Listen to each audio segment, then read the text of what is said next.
and I am currently here at Dome Rock. Dome Rock is a 14-day BLM land here in Quartzsite. It's situated on the western side of Quartzsite, and it is one of the many options that you have for free camping here in Quartzsite.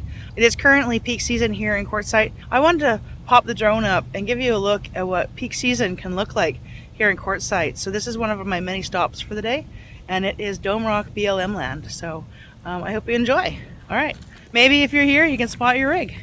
And when it comes to Dome Rock, every February, I think it's the second week in February, there is a fiberglass rally that happens here. It's open to all fiberglass. If you've got a boler, an escape, a trillium, an Oliver, a casita, scamp, you name it, so many different fiberglasses out there.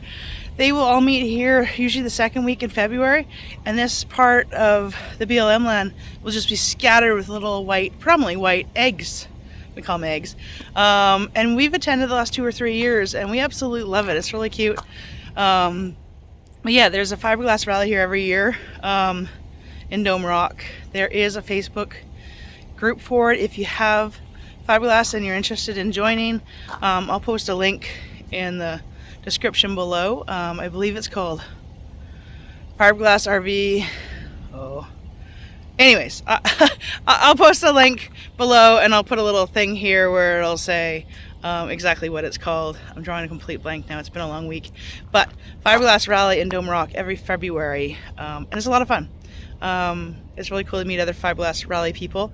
They usually kind of take tallies of how many there are and different things, and every year Tarah and I are the only bowler there. They're not to say there haven't been bowlers there, but every year that we've gone, there hasn't been a bowler.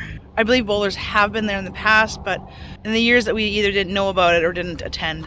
We also generally are the oldest because we live in a 1972. Yeah, it's still pretty neat to see. I hope one day we'll be there and there'll be another bowler. That would be really exciting. So if you've got a bowler and you're watching this, come on out. Anyways, let's go take a flight around. We'll see what it looks like here currently.